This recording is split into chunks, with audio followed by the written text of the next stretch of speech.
In 1994, across 640,000 square kilometers of northwestern China, a region the size of France, engineers began carving mountains into staircases. Entire hillsides reshaped into wide, flat steps, thousands of them, cut with small bulldozers and hand labor across the most eroded landscape on Earth. That was one piece. Simultaneously, millions of sheep and goats were pulled off the hills and confined to pens, and millions of trees were planted on slopes so steep that no seed had survived there in living memory.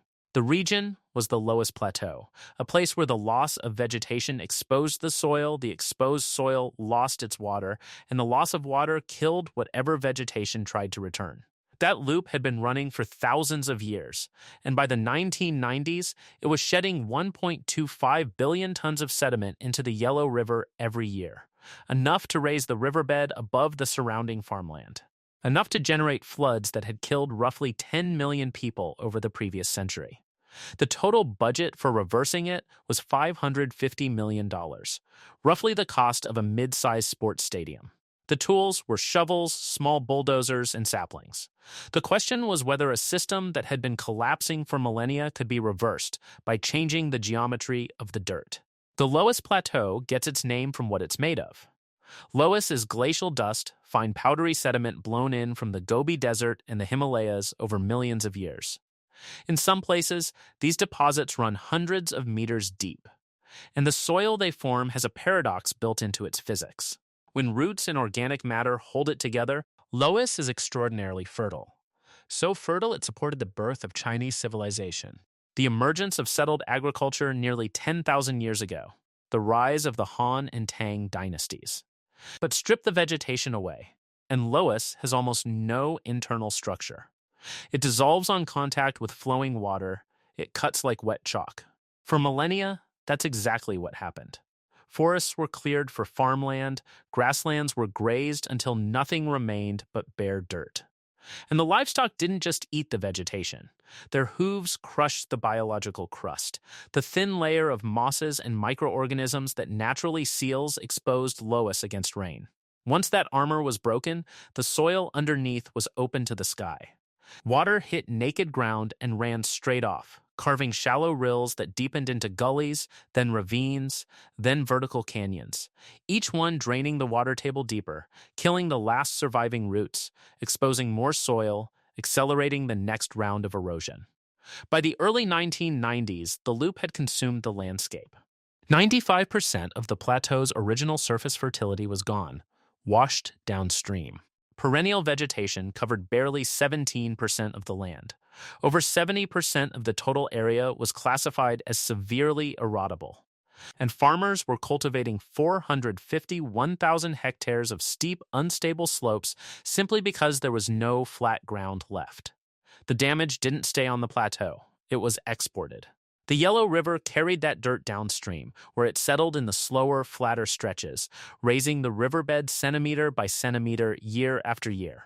To stop the river from flooding, engineers raised the levees, and the river kept rising. In some stretches, the riverbed hung 10 meters above the surrounding farmland, a suspended river held in the air by walls of earth that everyone knew would eventually fail. Over 2,500 years, they failed more than 1,500 times. And between 1972 and the late 1990s, the river swung to the opposite extreme, running dry before reaching the sea more than 30 times.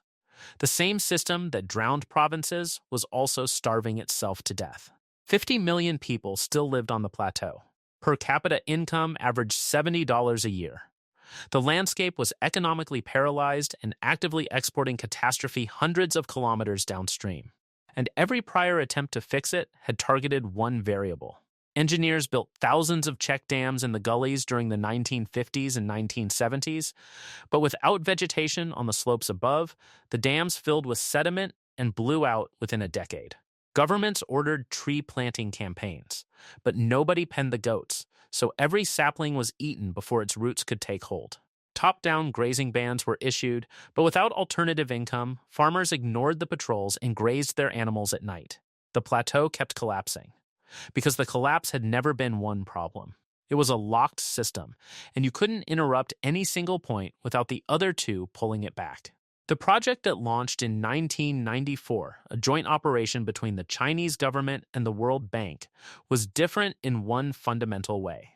It treated the plateau as a machine with multiple broken parts and fixed all of them at the same time. Local farmers had a shorthand for it: the hat, the belt, and the shoes. Remove any one, and the other two fail. Rain on a bare slope accelerates downhill and saws into the soft loess. Stopping that required changing the shape of the hills themselves. Two structures worked as a pair. On moderate slopes, anything under 25 degrees, crews carved the hillsides into wide, flat terraces.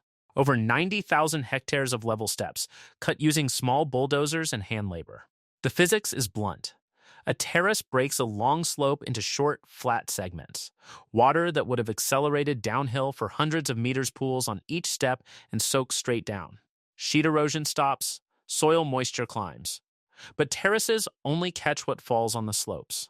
In the gullies below, where decades of concentrated runoff had carved deep channels, the project built cascading networks of check dams. Hundreds of key dams, over 1,000 warping dams, and nearly 2,000 smaller structures, all stacked in series through the ravine systems. Their job was to catch whatever the terraces missed, slowing flash floods and letting water filter through gradually instead of tearing the gully walls apart. When the first wave of check dams filled with trapped sediment, they didn't become obsolete. That sediment, the exact lowest dust that had been choking the Yellow River, settled behind the dams, saturated with water and concentrated organic matter, and formed flat, fertile microplanes at the bottom of steep ravines. Farmers discovered that this trapped dirt yielded 8 to 10 times more grain than the hillside fields they'd been working for generations. The material that was destroying the river became the most productive farmland on the entire plateau. But the terraces held water and the dams caught sediment only as long as the slopes above them had something anchoring the soil in place. And in the 1990s, they didn't. Millions of sheep and goats were still stripping every shoot, every seedling, every blade of grass before it could root. Holding the water was useless if nothing was alive to drink it. The second system was biological recovery, and it ran on two moves, one subtractive, one additive, that only worked as a pair. The subtraction was the grazing ban. Across the project watersheds, free-range livestock were pulled off the hillsides and confined to newly built pens. This was the most politically explosive intervention in the entire program. For families that had grazed animals on these hills for generations, it sounded like an economic death sentence. But the ban did something no planting campaign could do on its own. It gave the land a ceasefire. It stopped the hooves from crushing the biological crust. And within months, hillsides that had been bare for decades began sprouting native grasses and shrubs, species that had survived as dormant seeds trapped beneath the compacted soil, waiting for the pressure to lift. The addition was mass planting. Slopes steeper than 25 degrees, too fragile even for terracing, were permanently retired from farming and planted with deep-rooting, drought-resistant species: black locust, carragana, sea buckthorn. Over 100,000 hectares of trees and 70,000 hectares of shrubs. These weren't ornamental selections. They were chosen because they pump nitrogen into depleted soil while their root networks physically bind the loess together. Two jobs in one organism. And the livestock paradox is worth noting. Removing the animals from the hills actually made them more profitable. Once penned and fed nutrient-dense alfalfa grown on the new terraces, the animals stopped burning calories scrambling across rugged terrain to find scraps of dry grass. Farmers transitioned to high-value breeds: cashmere goats, Boer goats, Shandong small-tailed sheep. Meat output went up. Wool quality improved. The animal that had been a destructive force on the open landscape became, behind a fence and on a controlled diet, a high-margin agricultural product. Still, the terraces needed constant repair. Every monsoon cracked the walls. Every winter freeze-thaw cycle loosened the soil. The planted saplings required years of protection. Both the physical and biological systems demanded continuous human maintenance, and nobody was going to maintain infrastructure on land they didn't own. The third system was the economic architecture. It solved the one problem that engineering and biology couldn't touch: human motivation. The Chinese government offered farmers legally binding leases of 30 to 50 years on the specific plots they helped terrace and rehabilitate. Not communal land, not state land on temporary loan. Individual titled plots whose harvests belonged entirely to the family that worked them. Every terrace wall a farmer maintained was an investment in their own family's income. Every sapling protected was a future orchard they owned. This converted millions of potential saboteurs into millions of unpaid maintenance workers. Farmers were paid wages for construction labor and given credit for livestock pens and fodder equipment. The system didn't ask anyone to sacrifice for the environment. It restructured the economics so that protecting the soil was the most profitable thing a family could do. It did not look like success in the early years. Newly terraced hillsides were raw and bare. The bulldozing had buried the thin organic topsoil under sterile subsoil, and for the first 2 seasons, crop yields on the fresh terraces actually dropped below what the old steep slope fields had produced. Planted saplings died in waves during back-to-back droughts, requiring expensive replanting. The landscape looked worse before it looked better, and the resistance was real. Farmers who had been told to stop grazing, stop cultivating their slopes, and trust that the terraces would eventually pay off were watching their immediate food supply shrink. The objection that cut deepest was simple and entirely reasonable. What about the next generation? They can't eat trees. That wasn't a skeptic waiting to be proven wrong. It was a farmer doing the arithmetic of survival. And the project didn't resolve that objection through persuasion. It resolved it through physics. The terraces held water. The water fed the soil. The soil recovered its fertility. Within 3 to 5 years, crop yields on the level terraces surged past anything the steep slopes had ever delivered, in many areas doubling the output per hectare. The orchards matured. The pen-fed livestock started generating real income. The system worked despite the skepticism, not because it changed minds, but because the engineering held regardless of whether anyone approved of it. The physical tipping point arrived roughly 5 to 7 years in. Satellite imagery registered a color shift spreading across the plateau, dusty yellow giving way to green, watershed by watershed. Perennial vegetation cover in the project zones climbed from 17% to over 33%.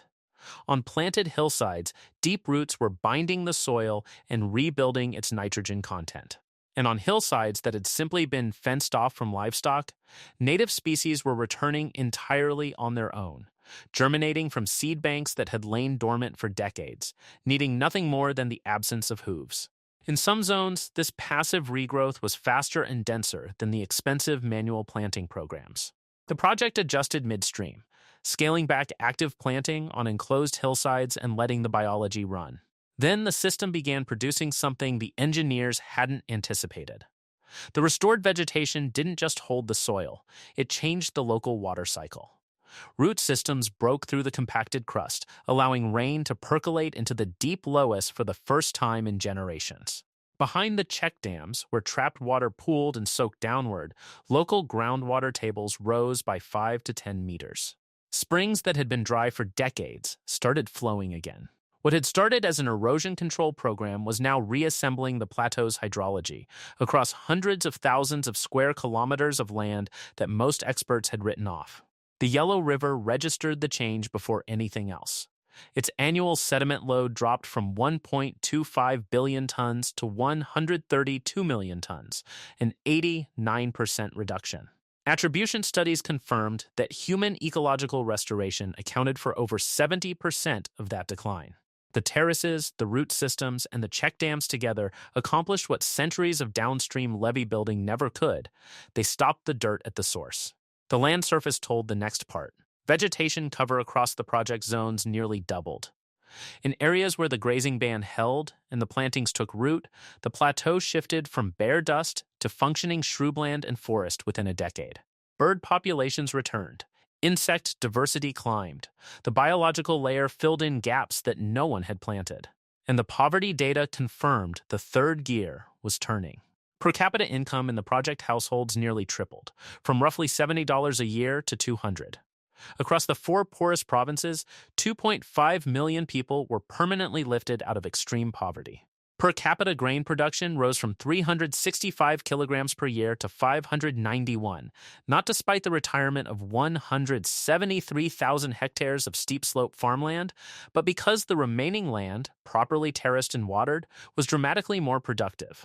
The total cost of both project phases was $550 million, about $160 per hectare, a fraction of the billions spent over centuries trying to contain the Yellow River from below. The Loess Plateau was not broken by a single catastrophe.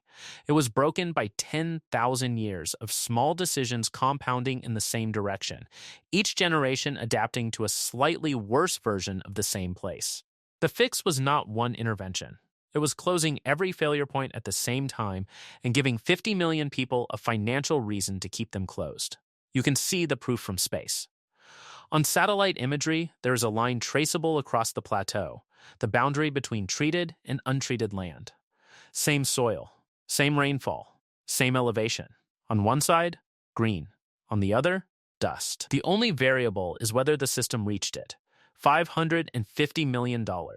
Shovels, small bulldozers, and saplings, and staircases carved into mountains across a landscape the size of France. If you want to see more stories about how damaged landscapes get engineered back to life, subscribe. I'll see you in the next one.